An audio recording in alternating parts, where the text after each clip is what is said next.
अस्सलाम वालेकुम बच्चों। आज हम केमिस्ट्री की क्लास में 9th क्लास में जो है एटॉमिक नंबर और मास नंबर का कॉन्सेप्ट जानते हैं। एटॉमिक नंबर की डेफिनेशन को पढ़ते हैं और उसकी एग्जांपल से एटॉमिक नंबर को जांचने की उसका जो है उसका लॉजिक तलाश करने की कोशिश करते हैं बेटा। और उसके अलावा मास नंबर की डेफिनेशन देन हम लास्ट पे जा कर के एंड पे हम एक लॉन्ग क्वेश्चन पढ़ लेंगे कि कंपाउंड और मिक्सचर में अगर फ़र्क करना पड़ जाए तो हम किन पॉइंट्स के बिहाफ पे जो कंपाउंड है और जो मिक्सचर है उनमें हम डिफरेंशिएशन कर सकते हैं। लिहाजा हम डेफिनेशन स्टार्ट करते हैं बेटा। सबसे पहले आज के इस लेक्चर की जो पहली डेफिनेशन है बेटे वो है एटॉमिक नंबर। और याद रहे कि एटॉमिक नंबर को दो तरीक़ों से हम डिफ़ाइन कर सकते हैं और एटॉमिक नंबर की जो रिप्रेजेंटेशन है यानी एटॉमिक नंबर का जो इजहार है शॉर्ट फॉर्म में इसको हम जी से लिखा करते हैं बेटा। अच्छा, अब इसके बाद एटॉमिक नंबर की जो डेफिनेशन है, याद रहे कि किसी एटम के अंदर जो फंडामेंटल पार्टिकल्स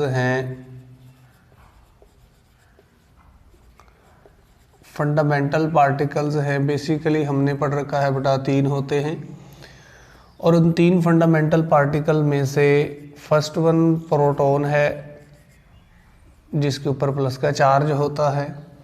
सेकंड वन एक न्यूट्रॉन नाम का पार्टिकल है जिसके ऊपर कोई चार्ज नहीं होता, ये न्यूट्रल है।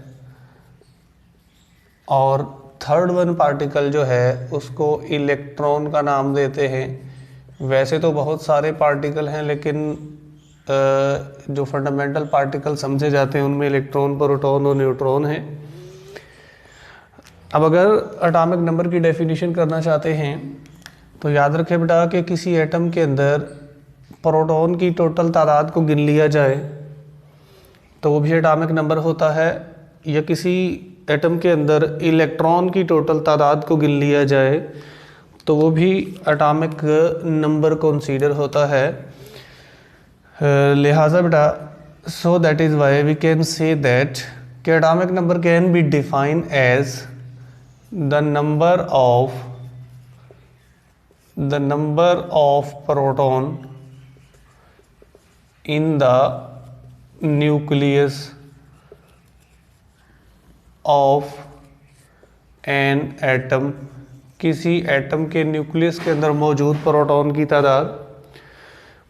की तादाद यानी न्यूक्लियस के अंदर चूंकि प्रोटॉन होते हैं तो प्रोटॉन की जो टोटल तादाद है उसको गिन लिया जाए तो एटॉमिक नंबर जो है वो फाइंड आउट हो सकता है। ये पहली डेफिनेशन है। जबकि बेटा दूसरी डेफिनेशन ये है कि द नंबर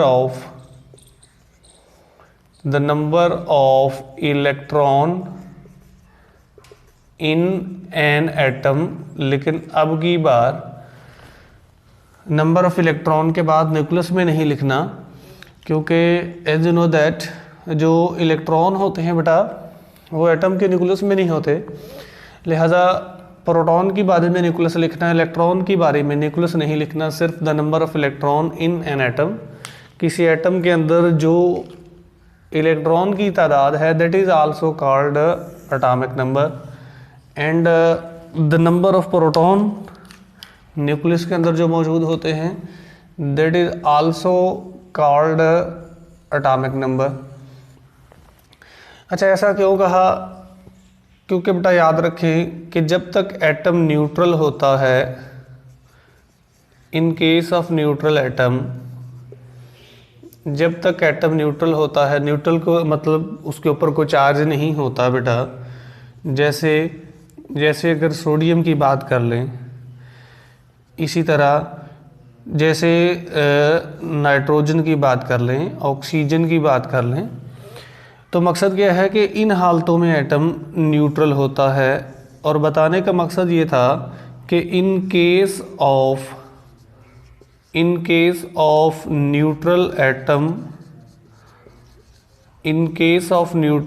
जब एटम न्यूट्रल होता है देन उसके अंदर बेटा जो नंबर ऑफ प्रोटॉन हैं वो नंबर ऑफ इलेक्ट्रॉन जो कि न्यूक्लियस के बाहर कहीं शेल्स के अंदर मौजूद होते हैं वो आपस में बराबर होते हैं बेटा। इसलिए चाहे आप नंबर ऑफ प्रोटॉन को एटॉमिक नंबर कह लें या नंबर ऑफ इलेक्ट्रॉन को एटॉमिक नंबर कह लें, बात सेम ही होती है बेटा। और एग्जाम्पल से देखते हैं, जैसा कि नाइट्रोजन का एटॉमिक नंबर 7 है। क्यों? क्योंकि बेटा इसके पास 7 ही इलेक्ट्रॉन हैं एंड जो प्रोटॉन है दैट इज़ आल्सो 7। इसी तरह से सोडियम के पास, यानी सोडियम का जो एटॉमिक नंबर है वो उसका जो Z है 11 है। इससे क्या पता चलेगा बेटा कि इसके पास 11 इलेक्ट्रॉन हैं और इसके पास जो प्रोटॉन है बेटा that is also 11 because it is a neutral state. तो जब भी न्यूट्रल हालत में एटम होता है उसके पास इलेक्ट्रॉन और प्रोटॉन की तादाद सेम होने के कारण हम कहते हैं कि एटम के अंदर इलेक्ट्रॉन की तादाद भी एटॉमिक नंबर होती है और एटम के अंदर प्रोटॉन की तादाद भी एटॉमिक नंबर हुआ करती है। सेकेंडली मास नंबर, और इस मास नंबर को हम एटॉमिक मास के नाम से भी याद करते हैं बेटा, और इसको कैपिटल A से रिप्रेजेंट किया जाता है। तो इसकी डेफिनेशन के लिए एक मरतबा फिर से दोहरा लें, न्यूट्रॉन होते हैं, प्रोटॉन होते हैं और इलेक्ट्रॉन माइनस वाला होता है, प्रोटॉन पे प्लस चार्ज है, न्यूट्रॉन पे चार्ज नहीं। अब जब देखा जाए तो प्रोटॉन एंड न्यूट्रॉन ये दो ऐसे पार्टिकल्स हैं जो कि एटम के एक न्यूक्लियस नाम का रीजन है, सेंट्रल रीजन जिसके अंदर होते हैं बेटा। अच्छा, अब अगर किसी भी एटम का एटॉमिक मास जानना हो तो याद रहे कि किसी भी एटम के न्यूक्लियस में मौजूद न्यूट्रॉन और प्रोटॉन की जो टोटल तादाद है दैट इज़ कोलेक्टिवली, मजमूई तौर पर उसको एटॉमिक मास कहा जाता है बेटा। उसको मजमूई तौर पर कोलेक्टिवली, यानी अगर प्रोटॉन और न्यूट्रॉन का सम कर लिया जाए तो प्रोटॉन और न्यूट्रॉन का जो सम है वो एटॉमिक मास के इक्वल होता है। तो डेफिनेशन में ऐसे लिखेंगे बेटा कि the sum of number of proton की तादाद एंड और नंबर ऑफ न्यूट्रॉन और न्यूट्रॉन की तादाद in the nucleus of an atom, in the nucleus of an atom, किसी एटम के न्यूक्लियस के अंदर प्रोटॉन की तादाद और न्यूट्रॉन की तादाद का जो सम होता है एटॉमिक मास कहलाता है। और इस एटॉमिक मास को कैलकुलेट करने के लिए, यानी कैलकुलेशन के लिए क्या करना है, कैलकुलेशन के लिए जो नंबर ऑफ प्रोटॉन हैं, किसी एटम के जो नंबर ऑफ प्रोटॉन हैं उसमें अगर आपको पता है नंबर ऑफ न्यूट्रॉन का तो उसको प्लस कर दें तो आपके पास जो है वो एटॉमिक मास की कैलकुलेशन हो जाएगी। रिसेंटली हमने पढ़ा कि जो नंबर ऑफ प्रोटॉन है वो एटॉमिक नंबर होता है और इसको हमने Z से रिप्रेजेंट किया है।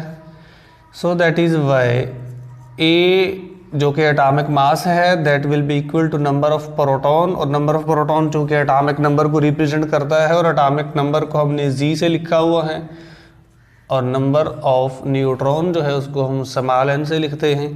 Hair n mean number of neutron, number of neutron, किसी भी एटम के न्यूक्लियस में मौजूद न्यूट्रॉन की तादाद को हम कलेक्टिवली स्मॉल n से लिखा करते हैं। लिहाजा Z plus n is equal to A का मतलब कि atomic mass is equal to sum of number of neutron and number of proton. Proton और न्यूट्रॉन की तादाद का जो सम है वो एटॉमिक मास बन जाता है। अब क्वेश्चन एक आता है कि गिव द डिफरेंस बिटवीन या differentiation between atomic number and mass number.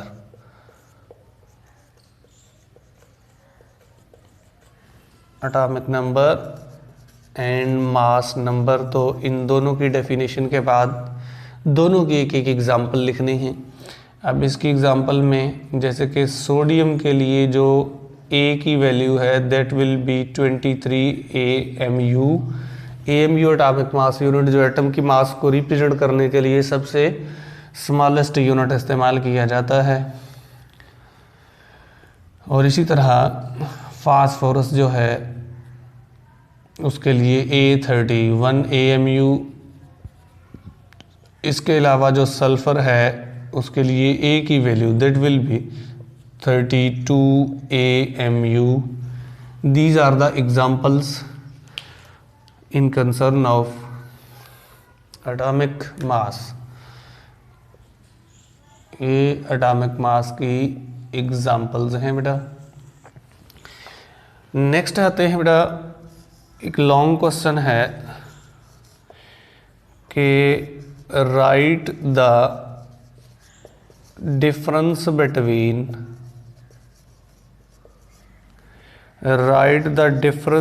Between compound and mixture. यानी कंपाउंड और मिक्सचर में फ़र्क करने का मामला है। तो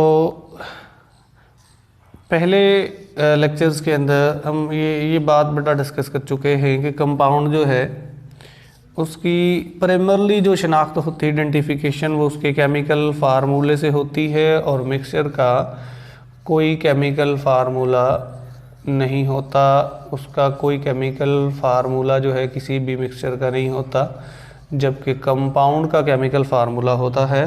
ये तो इसकी कॉमन पहचान है। लेकिन कंपाउंड और मिक्सचर में डिफरेंशिएशन करने का जो कॉन्सेप्ट है वो कुछ ऐसे है कि एक और जो है कंपाउंड को लिख दिया जाए और दूसरे ओर मिक्सचर को लिख के हम उसकी डिफरेंशिएशन करते हैं बेटा। अच्छा, इसकी डिफरेंशिएशन करने के लिए जब भी अगर ऐसे लॉन्ग क्वेश्चन आ जाए तो आंसर लिखते वक्त कंपाउंड और मिक्सचर को दोनों ओर लिख के एक लाइन लगाते हैं सेंटर में। अब जो पॉइंट कंपाउंड के मतलब जानते हैं वो कंपाउंड के नीचे, और जो कॉन्सेप्ट हमें मिक्सचर के मतलब पता है वो मिक्सचर के नीचे लिखे। तो कंपाउंड के नीचे जो पहला पॉइंट है कंपाउंड के मतलब वी नो वेरी वेल, वो ये है कि दे कैन बी रिप्रेजेंट, इनको जाहिर किया जाता है बाय अ केमिकल फार्मूला, किसी न किसी ख़ास एक केमिकल फार्मूले से जाहिर कर सकते हैं। कंपाउंड के लिए ये है बात कि जैसे कि H2O, जैसे कि Cl2, जैसे कि O2, these are all the compounds because they contain chemical formula. लेकिन मिक्सचर के लिए ये है कि they do not have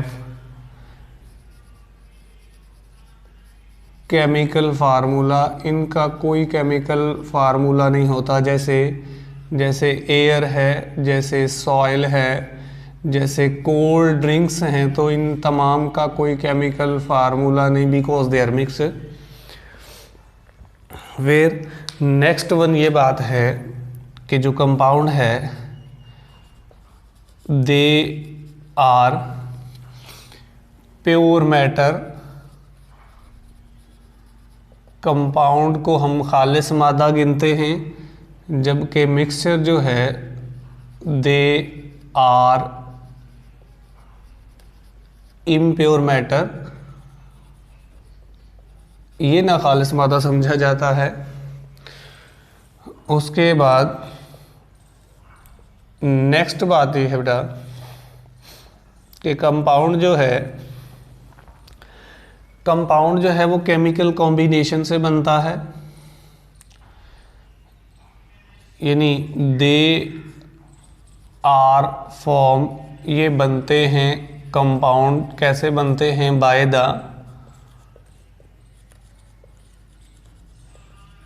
chemical combination of elements, जबकि दे फॉर्म मिक्सचर के मतलब ये है कि सिंपली फिजिकल मिक्सिंग जो है मुख्तलिफ सब्सटेंस की सिंपली फिजिकल मिक्सिंग से मिक्सचर बनता है। फिर कंपाउंड के अंदर जो कॉन्स्टिट्यूएंट्स होते हैं वो अपनी आइडेंटिटी को रिटेन रखते हैं, अपनी शनाख्त जो है उसको लॉस नहीं करते। कॉन्स्टिट्यूएंट्स जो हैं यानी इसके जो अज्जा हैं जिससे कंपाउंड मिलके बना है, डो नॉट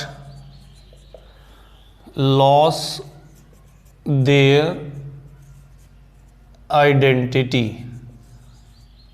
आइडेंटिटी मीन शनाख्त। सॉरी, कंपाउंड के अंदर जो कंपाउंड के कॉन्स्टिट्यूएंट्स होते हैं, constituents of the compound loss their identity. Compound के अंदर जो कंपाउंड के कॉन्स्टिट्यूएंट्स होते हैं मतलब जिनसे कंपाउंड मिलके बना हुआ होता है वो अपनी आइडेंटिटी को लॉस कर देते हैं। यानी जब मुख्तलिफ एलिमेंट आपस में केमिकल कॉम्बिनेशन करके केमिकल कॉम्बिनेशन कीमियाई तौर पर आपस में मिलकर कोई एक नया कंपाउंड बना देते हैं, तो जब नया कंपाउंड बन जाएगा देन वो अपनी पहले वाली शनाख्त जो है उसको ख़त्म कर देते हैं। पहले वाली जो प्रॉपर्टीज़ होती हैं वो लॉस होकर के एक इंटायरली डिफरेंट कंपाउंड बन जाता है। जैसे कार्बन और ऑक्सीजन को जब आप आपस में मिलाते हो तो कार्बन डाइऑक्साइड बनता है। अब कार्बन डाइऑक्साइड एक इंटायरली डिफरेंट सब्सटेंस है, एक टोटली डिफरेंट कैरेक्टर रखने वाला सब्सटेंस है। इसके अंदर कार्बन की प्रॉपर्टीज़ जो पहले यहाँ पे अकेले होते हुए कार्बन की प्रॉपर्टीज़ हुआ करती थी वो ख़त्म हो जाएंगी, और यहाँ पे ऑक्सीजन की जो प्रॉपर्टीज़ हैं जो पहले कंपाउंड के यानी कार्बन डाइऑक्साइड के बनने से पहले जो कभी हुआ करती थी, the characteristics of oxygen they will be loss, वो अपनी आइडेंटिटी को लॉस कर देगा। कैसे भला? जैसे यहाँ पे ये जो कार्बन होता है ये जलने में मदद देता है, बल्कि इटसेल्फ जलता है ये, यानी ये कंबस्टिबल है, और ऑक्सीजन जो है ये हेल्पफुल होता है कंबस्शन के प्रोसेस में। लेकिन जब ये दोनों आपस में मिलते हैं तो यू नो कि ये जो है कंबस्शन के प्रोसेस को ख़त्म करने के लिए, रोकने के लिए, आग के अलाव को रोकने के लिए कार्बन डाइऑक्साइड को इस्तेमाल करते हैं। तो पता ये चला कि जब एक कंपाउंड बन जाता है तो कंपाउंड के कॉन्स्टिट्यूएंट्स जो हैं वो अपनी आइडेंटिटी का लॉस कर देते हैं, क्योंकि इंटायरली डिफरेंट कंपाउंड और डिफरेंट कैरेक्टर रखने वाला सब्सटेंस बन जाता है। लेकिन मिक्सचर के अंदर जो कॉन्स्टिट्यूएंट्स होते हैं, कॉन्स्टिट्यूएंट्स जो हैं डो नॉट लॉस आइडेंटिटी, ये अपनी शनाख्त का जो लॉस है वो नहीं करते। जैसे एयर की कंपोजिशन देखें, यहाँ पे लिख रहा हूँ बेटा, हवा की अगर कंपोजिशन को चेक किया जाए तो एयर की कंपोजिशन के अंदर आपको N2 मिलेगा, O2 मिलेगा बेटा, CO2 मिलेगा और कुछ H2O के वेपर्स मिलेंगे। इन तमाम के अंदर जब आप हवा की कंपोजिशन करते हैं तो इसके अंदर मकसद अगर nitrogen it is a constituent of mixture that is air, O2 it is also constituent of this mixture, carbon dioxide जो है it is also constituent of this mixture. लेकिन मकसद ये है कि यहाँ पे नाइट्रोजन की अपनी प्रॉपर्टीज़, ऑक्सीजन की अपनी और कार्बन डाइऑक्साइड की अपनी properties, they have different properties because there is a mixture. और मिक्सचर के अंदर इसकी जितने भी कॉन्स्टिट्यूएंट्स हैं वो अपनी आइडेंटिटी को लॉस नहीं करते, सब अपनी अपनी आइडेंटिटी ही शो करते हैं, सब अपना अपना बिहेवियर, अपनी अपनी कैरेक्टरिस्टिक्स, प्रॉपर्टीज़ सब कुछ शो करते हैं। और जैसे यहाँ पे एयर का मिक्सचर है, इसी तरह से सॉइल के अंदर जितने भी उसके कंपोनेंट हैं they will show their own character. इसके बाद कंपाउंड के अंदर जो है they have specific mass ratio, specific mass ratio, compound के अंदर स्पेसिफिक मास रेशो पाया जाता है। लेकिन मिक्सचर के अंदर they don't have fixed mass ratio, इसके अंदर कोई फिक्स्ड मास रेशो नहीं होता, इसके अंदर कोई फिक्स मास रेशो नहीं होता।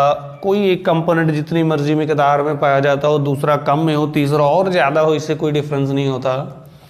लेकिन जो कंपाउंड के अंदर जो कॉन्सेंट्रेशन ऑफ द कंपोनेंट है that will be equal in all concern. मकसद ये है कि कार्बन अगर यहाँ पे 12 AMU है और ऑक्सीजन 32 AMU है, तो इसकी जो मास रेशो है that will be always fixed. तो ये बातें हैं कंपाउंड और मिक्सचर के मुतल्लिक। तो एक और बात जान लें कि जो मिक्सचर कंपाउंड होता है they have specific melting point and boiling point. Compound के स्पेसिफिक मेल्टिंग पॉइंट और बॉइलिंग पॉइंट होते हैं बेटा, जबकि दे do not have specific MP मतलब boiling point and BP means MP मतलब मेल्टिंग पॉइंट और BP का मतलब बॉइलिंग पॉइंट। नेक्स्ट वन जो कैरेक्टर है हमारा कंपाउंड और मिक्सचर के मुतालिक, वो ये है कि जो कंपाउंड है बेटा वो किसी तरह से कोई सिंपल वन फिज़िकल मेथड लगा के उसको सेपरेट नहीं कर सकते। यानी एक लास्ट वन कैरेक्टर कंपाउंड के मुतल्लिक ये है कि कंपाउंड और ये मिक्सचर बेटा कंपाउंड के मुतल्लिक ये है कि इसके कॉन्स्टिट्यूएंट्स को आप किसी भी सिंपल फिज़िकल मेथड से सेपरेट नहीं कर सकते, इसके कॉन्स्टिट्यूएंट्स को जुदा जुदा नहीं कर सकते। यानी द कॉन्स्टिट्यूएंट्स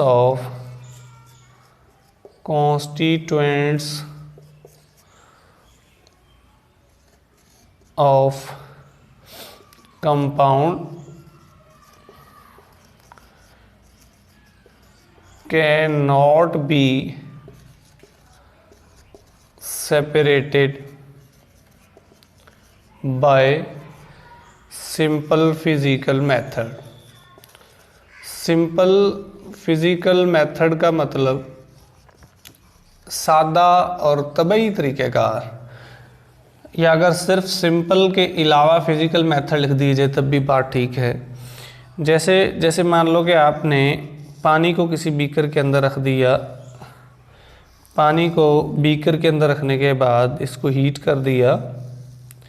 यहाँ पे वाटर माय की हालत में है बेटा, लिक्विड की हालत में H2 है।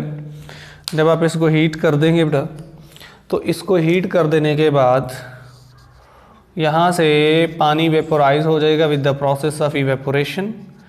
यहाँ पे पानी लिक्विड हालत में है, जबकि हवा में जाने में ये वेपर चूँकि बन गए गैस की हालत में आ गया। लेकिन यहाँ पे भी पानी H2O रिप्रेजेंट हो